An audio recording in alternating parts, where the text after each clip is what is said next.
but it's Cullinane. Had a witness of the similar name.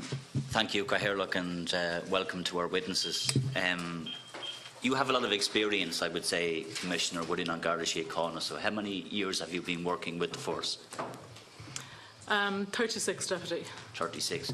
I would imagine that you would have either led investigations and examinations, or you would certainly have been involved in investigations and examinations in your long career within an Garda Síochána. Would that be fair to say? Yes, Deputy. Would you agree that getting cooperation from witnesses is a key part of any investigation? Yes, Deputy. I think building trust and rapport with witnesses is key. Would you agree that getting information from people would also be very important? I think gathering information, yes. And would you also agree that people should not be frustrated in their work?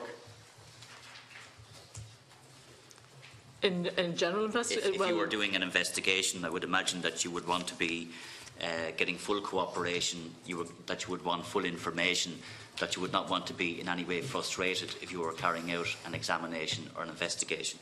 Of course, Deputy, but in my experience you don't always get, unfortunately, full cooperation. And you may not, but you would expect people who work within a Garda Síochána to provide full cooperation yes, and Deputy. full information. Are you aware of the opening statement that was given by the Head of Internal Audit, Mr Niall Kelly, when he was here last, when he claimed that he did not get full cooperation with people within an Garda Síochána, that he was frustrated in his work, and he cited 3 time periods? Are you aware of that? I'm familiar with it, Deputy. I won't say I have a detailed knowledge of it. But you would be aware of it? Yes, I'm familiar with it. And 2 of the time periods that he references are from July 2015 to March 2016 and September 16 to March 2017. So what he actually said, Commissioner, is that in regard to interference and non-cooperation and withholding information from internal audit, there are 3 periods of time that should be considered.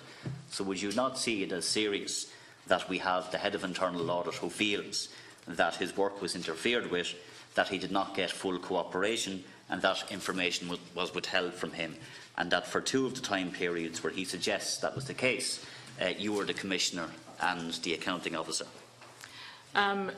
Deputy, maybe if we could get Mr Cullinane, or sorry, I'm using Mr Cullinane now as well, Mr Kelly's, the time period you're referring to here, because I also think subsequently Mr Kelly clarified some of the comments when the then chair presiding on his opening statement, and what he says is that he did not get full cooperation. I'm going to go into the details of it, but what I'm saying is, in overall terms, for a long number of years, it's quite obvious from his opening statement and from his testimony, and also Mr Barrett had very similar views, that he felt that he did not get full cooperation, that his work was interfered with, and that information was withheld from him.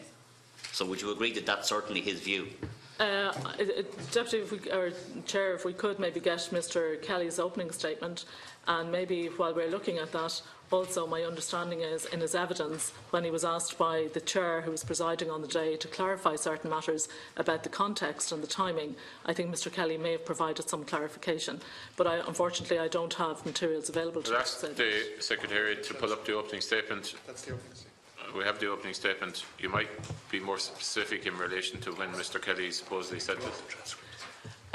Well, obviously I wasn't present, Deputy, but you're if referring to it, so you yes, my colleague was present, so we may be able to, but obviously it's in the transcript of the day. So what I'm saying is, Commissioner, and I just want to be clear with you, and I want, as I said, frank answers. It's quite obvious from the testimony from Mr Kelly that he did feel and stood over his claim at this hearing that his work was interfered with. He did not get full cooperation, and that information was withheld from him and others. That is his clear view. I'm only asking, do you acknowledge that was his view? No, Deputy, I'm actually just trying to read it here on screen, but of course if that's what he says, it's his view. But I also think, for the purpose of the record, I think it's important to say that during his testimony, as asked by the Chair that was presiding on the day, my understanding from my colleague is the matter was clarified around the time period. I'm sorry, we have 5 pages of an opening statement, Commissioner. he cites 3 time periods, from 2008 to 2011, from July 2015 to March 2016, from September 16 to March 2017. So 2 of those time periods were when you were Commissioner, and I'm going to go through now exactly what his concerns were.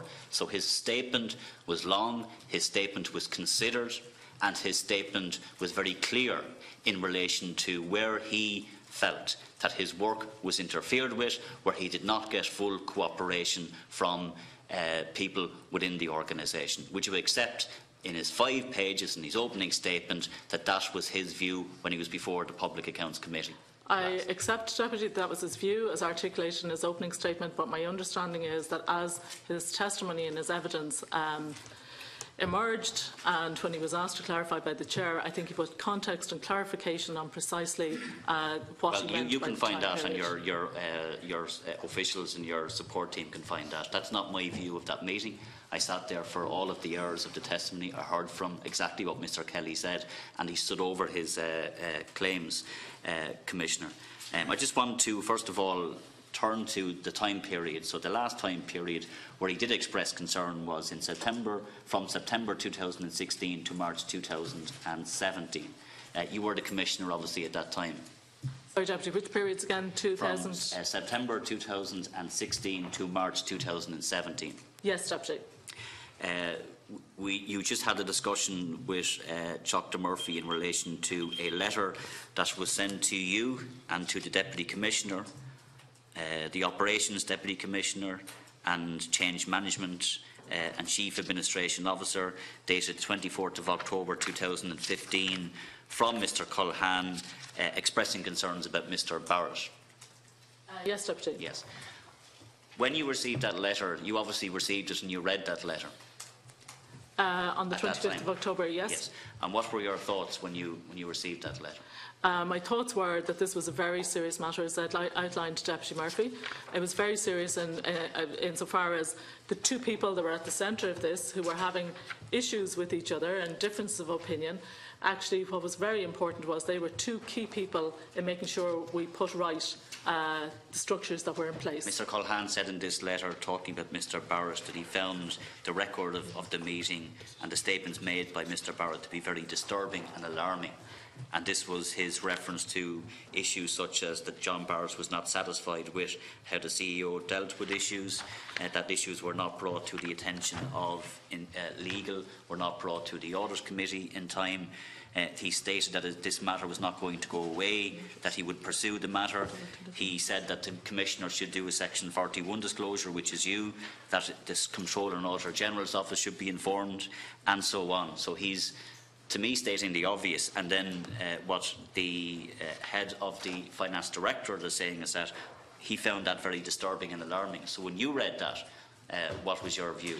Sorry, Deputy, I'm not sure we're talking about 2 different letters. No. I'm referencing the letter of the 24th of October 24th 2015. of October, yes. Sorry, there's a different one on the screen, so I'm getting slightly confused. Sorry. So I'm sorry.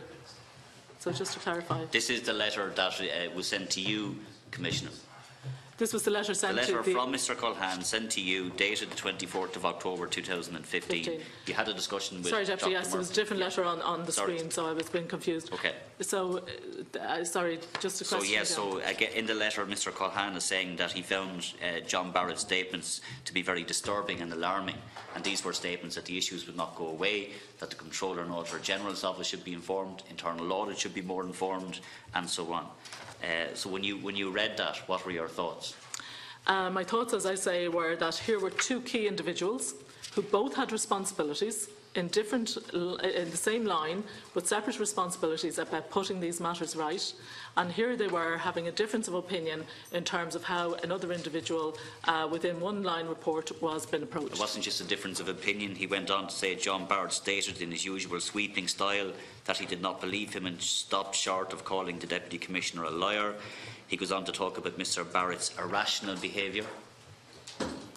Yes, Deputy, as I say, my thoughts were here's 2 key individuals that have specific roles to play in putting these matters right, and here they have a difference of opinion which needs to be addressed immediately and urgently. He went on to say that Mr Barrett is attempting to undermine my professional reputation and my record of achievement in Garda Síochána.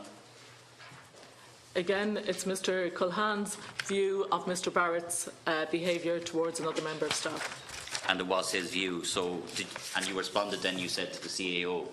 I know. I responded then. I received that document by email from my memory on a Saturday.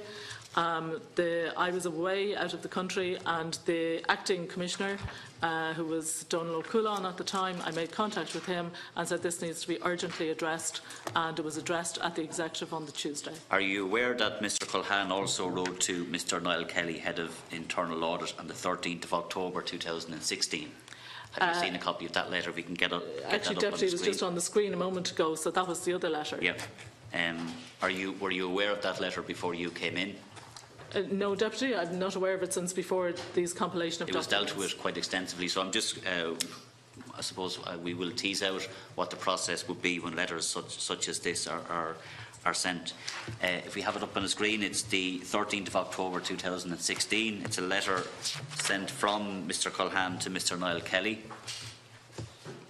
So this is when Mr Kelly would have had, Mr Cullinane would have been furnished with a draft internal audit report, Commissioner. He says, in your report you have failed to mention the action that was taken by college management to address various issues to such an extent that your report is misleading. Would you have seen the interim audit report as misleading? No, Deputy. He goes on to say, you will note my commentary on page 15 in which you have made defamatory comments about my character and professional reputation. So Mr Cullinane is accusing Mr Kelly, the Head of Internal Audit, of calling into question his character, defamatory comments, and calling into question his professional reputation. So I'm reading that there, Deputy. And he goes on to say that consequently I am reserving the right to issue legal proceedings against you for defamation unless you amend your report accordingly. So if you are Mr Niall Kelly and you are doing a body of work, you have a draft report, the head of the finance directorate sends you a letter to say I'm seeking legal proceedings, I find your report misleading, and then goes on to say that the report, in omitting these facts, the report is unprofessional, misleading and mischievous. Do you see that? I see it here, Deputy. Yeah. So how would you then consider that letter that was sent to internal audit? Would you see that as an appropriate letter for the head of the finance directors to send to the head of internal audit? It's Mr Culline's submission, as I understand, to the response to the draft interim audit report. So all of the individuals affected in the draft interim audit report were invited to make submissions in accordance with due process. No, but what I'm saying is I'm asking you to comment on the specific letter. It's more than that. We have a situation here now, Commissioner, where the head of the finance directorate, who in 2008, following the McGee report and on foot of recommendations from a former commissioner that the finance directorate should take a more hands-on approach, should undertake a job of work, and there was 5 specific recommendations, none of which, by the way, were implemented, Commissioner, which raises more questions for the finance directorate. But here we have a draft report in 2015. 9 years on from when these issues first surfaced. He writes to the head of internal audit, accusing him of calling into question his character, saying that the report was unprofessional, misleading and mischievous, and goes on to threaten him with legal action. And this is what Mr Kelly then says about these letters in his opening statement to us. I find these 2 letters totally unacceptable because Mr Cullinane questions my motives and my professional integrity and competence. I can only view these letters as an attempt to undermine the report or an attempt to try and get me to change my audit opinion, findings and recommendations. So would you see that as a very serious thing, that the head of the finance directorate could attempt to undermine or change the opinion of internal audit and its findings and its recommendations? What I see here is Mr Culline's submission to Mr Kelly, and I think I should put it on the record for the committee. The committee are aware that subsequently Mr Howard, the chairperson of the audit committee, the then chairperson of the audit committee, actually referred these letters to me, and they are in a process at the moment which... But you see it as acceptable that the head of the finance directorate would threaten legal action against the head of internal audit and seek to influence his report, asked him specifically to amend this report. So he was very clear, if you do not amend your draft report, I will take legal action against you. Well, obviously, it's a submission made to Mr. Kelly. Mr. Kelly It's has not a submission. It's a legal threat. Deputy, my understanding is that this document is a submission made in response to Mr. Kelly's draft interim audit report, where all of the parties affected were asked to make submissions. What I'm saying, and you're not answering the question, I'm asking to go here, look, if you can direct the Commissioner to answer the question with respect, whether it was a submission or not. It was a letter that the head of the Finance Directorate wrote to Internal Audit. You have already said a couple of moments ago, in response to a previous shot, that you value and you understand the importance of the work of Internal Audit and its independence. So when you have the head of the Finance Directorate, who has a very clear financial responsibility, writing to the head of Internal Audit and saying that I am reserving the right to issue legal proceedings against you for defamation unless you amend your report accordingly. Do you find that acceptable? No, Deputy, nothing should interfere with the work of the internal audit. It's independent and it's objective. I didn't ask you that. I said, do you find that acceptable? As I said, Deputy, this is a matter that we are dealing with separately under a separate process. And again, I think in fairness to all of the individuals. It's a fairly detailed question. It's a straightforward question. Do you find it acceptable that that line would have been in the letter?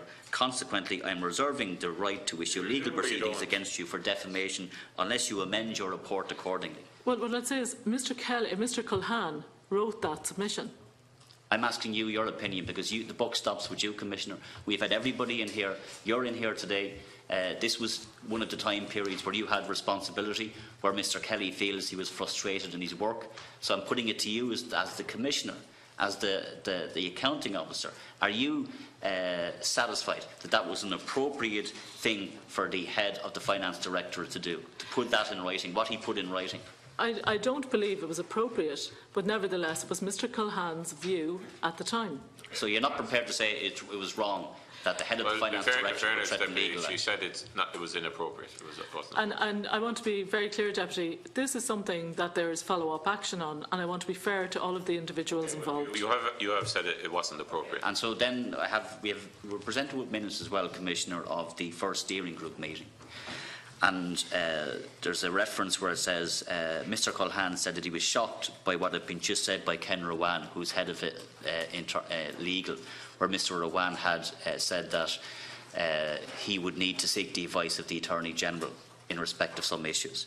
So this is page 3 of that letter, so the Secretary would have that. It says, Mr. Cullinane said that he was shocked by what had just been said by Ken Rowan.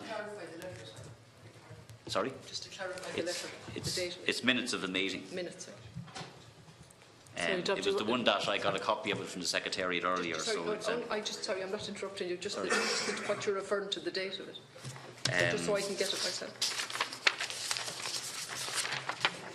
It's the 6th of the 8th, 2015. Thanks. It was a meeting that started at 11:15 a.m, finished at 1:15, that's it. So we can see on page 3 of that,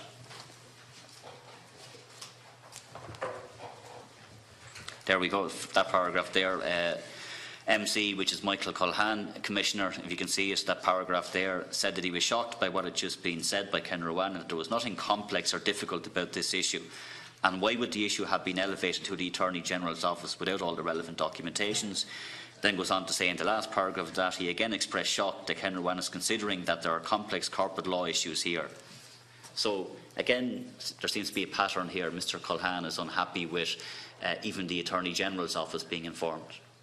Well, it's the normal process that the Head of Legal Affairs would look for advices from the Attorney General's office as our law officer, and that would be normal process.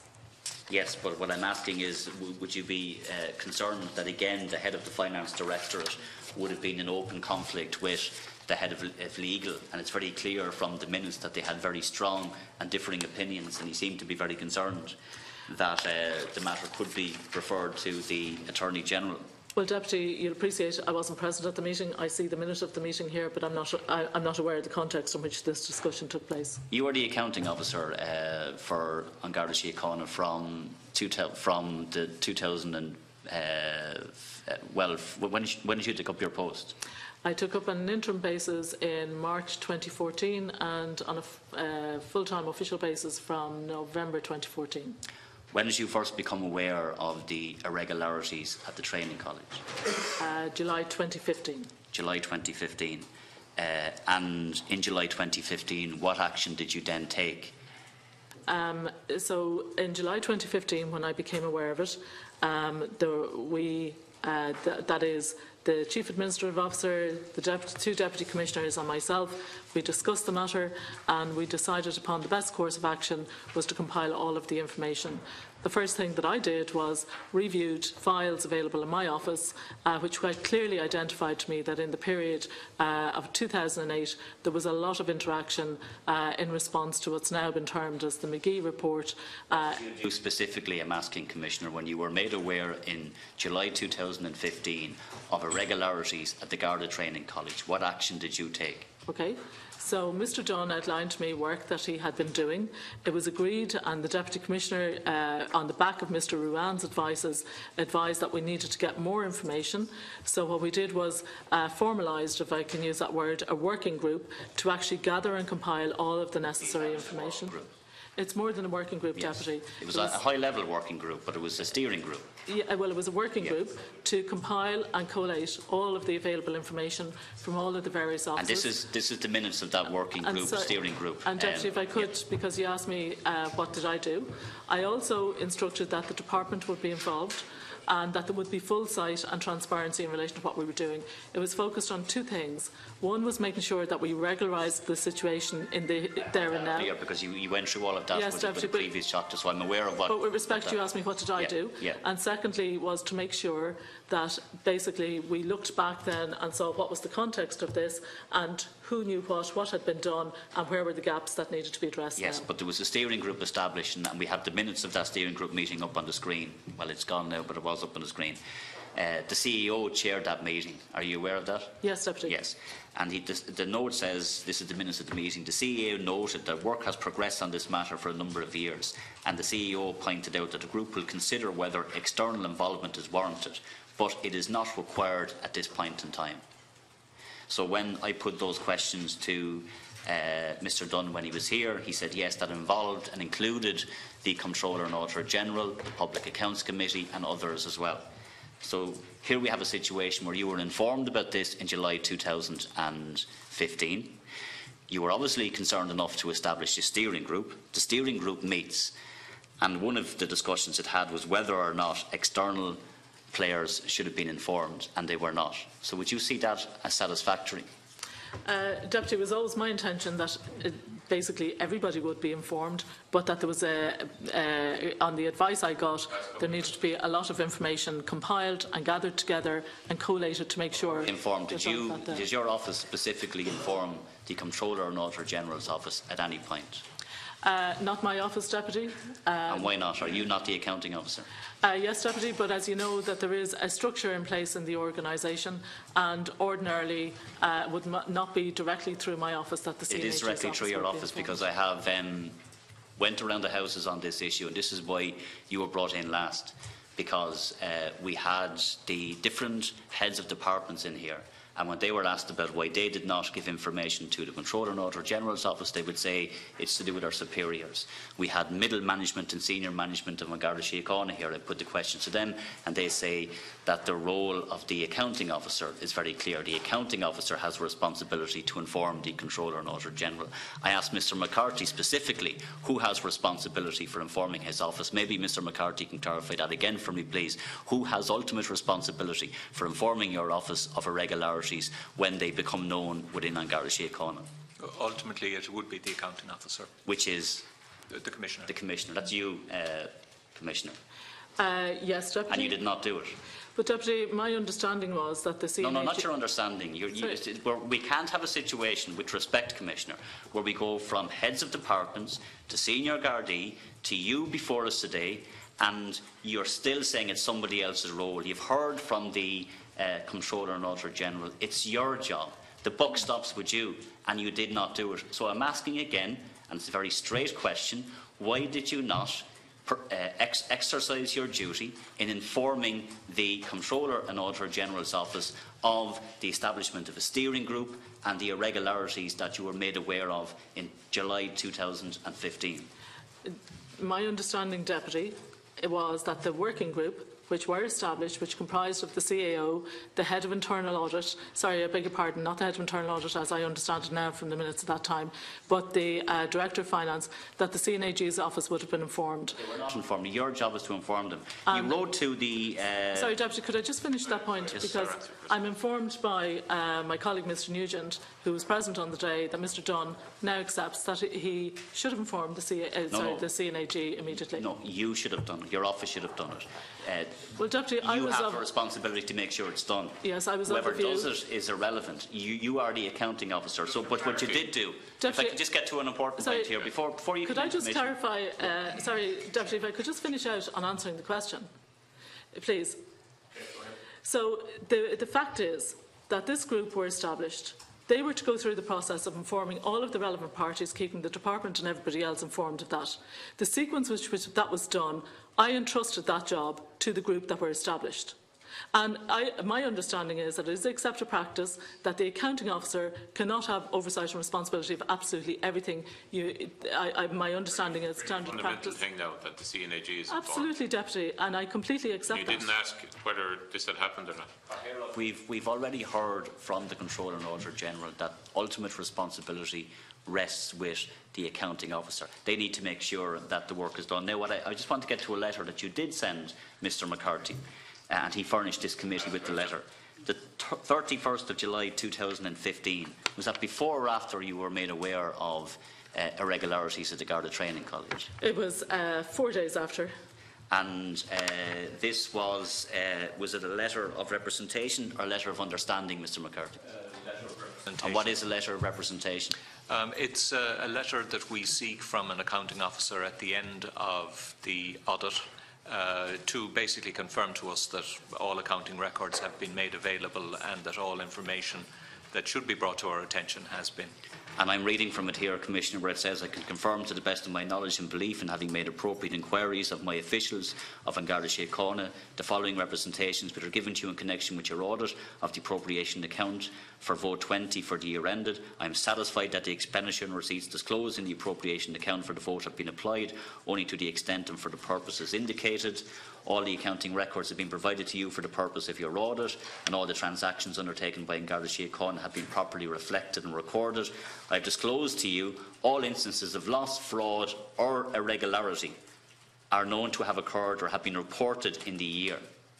So, irregularities were reported to you, and here you are on the 31st of July 2015 sending a letter to the Controller and Auditor General saying that you have disclosed all instances of irregularities. You did not, Commissioner, disclose all instances of irregularities.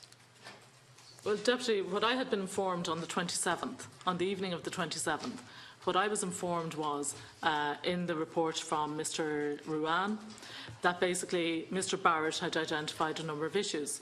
The nature sorry, Commissioner, that's not the case. I asked you earlier on, and you were very clear with this committee, that you first became aware of irregularities in the Garda Training College in July 2015.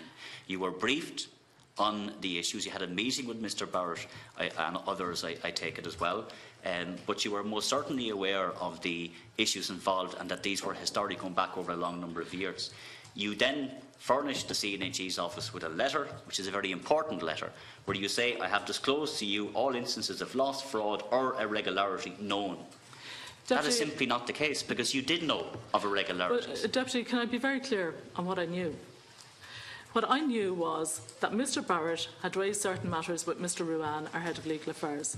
Mr Ruan had reported those matters to the Deputy Commissioner of Strategy and Governance.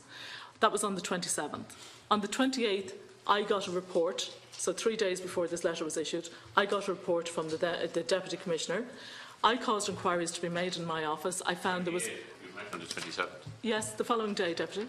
The 28th, when I was back in Dublin, I caused inquiries to be carried out in my office. With respect, you're counting down the clock. Sorry, no, I'm not, No, Deputy. with respect, you are. Deputy, please. No, sorry, and I'm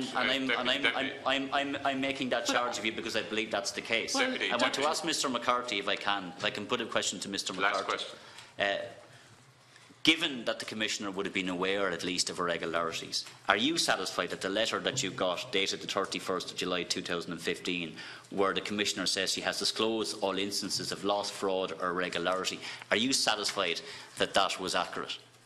I'm sorry, Deputy, I'm not aware of the full information that the Commissioner would have had at that date. Would you have, but you did say in the past you would have expected to have been informed. So when, for example, when issues like a steering group is established, when there is issues of potential irregularities, that...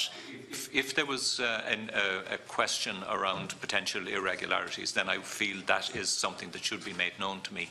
But I can't comment in relation to the information that the Commissioner had. But what you have said with respect is from 2008 onwards you should have been informed that there was. Yes, I'm satisfied. I'm satisfied from the documents that I have seen.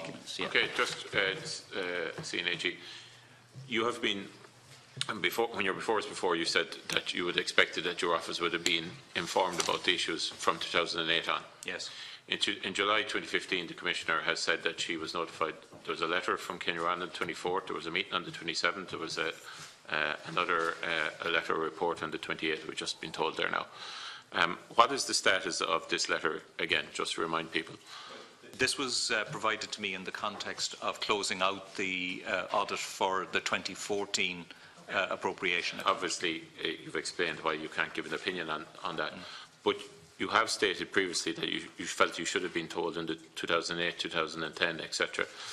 Obviously, the Commissioner was well aware, we now know, before this letter was sent, of issues in relation to the Garda College.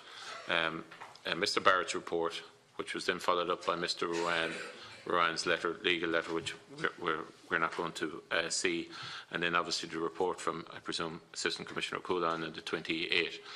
So they all preceded the letter being sent. Do you feel that it would have been appropriate, given that there was a new accounting officer in place who now has given evidence that she was made aware of these issues on July 27th, that from there she, as the accounting officer, should have in some capacity told your office about these issues? Well, again, I'm not aware of precisely I'm not asking about the terms in which the but thing the fact was put. that there was a yes, process. I mean, yes, certainly in principle.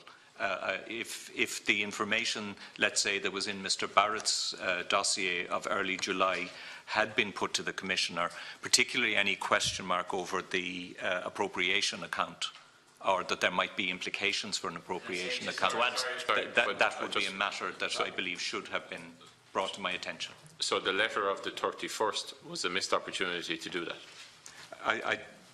Again, depending on the information that the Commissioner had. Well, we all know now the information that... Sorry, one second, I'm chairing the meeting. I'm with the CNAG. If there was any question mark over the appropriation account or the regularity of any transactions, even in previous appropriation accounts, then I feel that should have been brought to my attention. Ultimately, you weren't informed 2008, 2010, all the way up. The Commissioner became accounting officer when she became Commissioner. I presume actually when you were acting Commissioner you took on that role as well, to be fair to you. The report went in from Mr Barrett. Obviously there was a meeting on the 27th which is disputed as being the first meeting, but we'll take it as the 27th. There was our Assistant Commissioner Cullinane's report on the 28th, and your office still wasn't informed about the issues that had arisen, and then the letter on the 31st, this didn't happen either. Yes. That as well, if I can, just one final question if I can, Cahill, because this is important. In all of the information that was disclosed to this committee, there was a letter from Mr Barrett to the CEO, in fact a very extensive presentation. We are led to believe that that was the basis upon which then you were briefed, and it says in the letter that there's the potential of accounts having been compromised. Appropriation accounts signed off on by commissioners have compromised. Mr McCarthy, is that correct? That's my reading of Mr Barrett's document. So how is it a case where we have a document by the Head of Human Resources which talks about accounts being potentially compromised, and then in that letter that you then give to Mr McCarthy on the end of July, Commissioner, where you say no problem here, everything is okay? When you were briefed, you were aware of the irregularities, a steering group has been established, we have Head of Human Resources saying that accounts potentially were compromised, and yet you give a letter of assurance to the CNAG's office that everything is okay. Well, if I could, Chair, please finish out your last the explanation. Then we've Deputy Madigan. The letter from Mr Barrett, I'm not aware of what letter you're referring to, What I can tell you is that on the 31st of July, I was not in possession of complete information. What I had was a briefing which had been given to me that we had discussed what we needed to do next, which was to get more information and to be able to get the full facts of the matter and to be able to compile what that information was. That's not good enough. Sorry, with respect, I hear it. No, but I have to insist that it isn't good enough. I'll chair the meeting. We'll let the Commissioner. So I want to be very clear. At that time, what I was aware of was that a number of very complex, very complicated issues had been identified in the college. What precisely had been done and what the precise state of all of those issues was, I was not aware of. Okay. And absolutely, can I just finish, Chair? Yeah. So if I knew then what I know now, having had all of that work completed, of course I would have. So in other words, two things. We've heard directly from the CNAG that he feels he should have been notified long before this. We've also heard that basically from the CNAG that given the information that has been provided to you but in July, that he would have expected, as you as the accounting officer now being aware of this, that you would have notified him as part of this letter and you didn't, which is a huge contradiction for us as a committee. 1 second. But you're now informing us also that if you had to be aware of then what you are of now, that you would have put it into the letter. Yes, Chair, because this was a work in progress. So if you take it 3 days later, what I'm doing is I've set up a working group. I'm there in the confidence and assurance that they've a working group who comprises of all of the relevant internal stakeholders and that are going to give visibility to everybody. Of course, if I had known what the outcome of the work of that group was going to be, it would be a different thing. But let me just put it to you, Commissioner. The role of an accounting officer, we're going to have to get back to this here, because of any organisation that will come before the PAC, if documents like this, making the allegations or making the declarations of issues that pertain to the documentation that had been brought before you on the 27th in any other organisation, anyone who is an accounting officer, it's very clear in their role. They have a duty to inform the CNAG. Well, sorry, Chair, if I could clarify that, because this is a very important issue for the record. I'm not aware of the letter from Mr Barrett that's been spoken about here. What I'm aware of is the briefing that I got from the Deputy Commissioner, the meeting that we had on the evening of the 27th, which the outcome of, I was asked by Deputy Cullinane, what did I do? The outcome was to set up this group to gather information and to inform me of what the issues were. Mr Barrett did a report, and on the basis of that report, which was discussed internally amongst your management team, you got a letter from Mr Ryan, which you're claiming privilege over. So that is the report that we're referring to from Mr Barrett. Everything else fell out of that. But so as a consequence, are you saying that you weren't privy to the high-level points of Mr Barrett's report, which then obviously gave rise to Mr Ryan writing to you? Yeah, an important point to that. Okay, look, I can. It's very, very important. Are you telling us here today, Commissioner, that Mr Dunn, who was informed by Mr Barrett that there was the potential of accounts being compromised, and he then chairs a meeting of a steering group where he says that he didn't believe that external players should be informed. Are you telling me that Mr Barrett gave an extensive report and briefing to the CEO, Mr Dunn, talking about the potential of accounts being compromised, and Mr Dunn did not inform you of that fact? Okay. Deputy, what I'm telling you is that I was not aware of Mr Barrett's report till subsequent to all of this. But accounts being compromised, that's not what I asked you. Sorry, were you informed by the CEO that there was the potential of accounts being compromised? Mr Cullinane, or Cullinane, you might come through me. Go ahead. What was informed by the Chief Administrative Officer was that there needed to be a lot more information gathered to be in order to establish exactly what the position was. Your point is that what you were advised on the 27th and 28th didn't justify you reporting it to the CNAG. That's the executive summary of what happened. But what is alarming here, what we're finding out, is that Mr Barrett's report, which went through Mr Dunn, which obviously Mr Rand based his letter on, you weren't informed of the details of that report. Deputy, I just want to be very clear. I don't want to get into other people's mindsets. But no, were you aware of the details of Mr Barrett's report on July 27th? I had not seen Mr Barrett's report. I didn't ask you that question. I asked you the question, were you aware of the details of the report? In a very general way, yes, but not the specifics. And can I just clarify again, because I want to be fair to everybody here. Mr Dunn informed me that a lot more, that what he had possession of was incomplete information, and a lot more information needed to be gathered in order to establish the facts of the matter. It's incredible stuff, I'm sorry. Deputy Madigan. Just before Deputy Madigan, after Deputy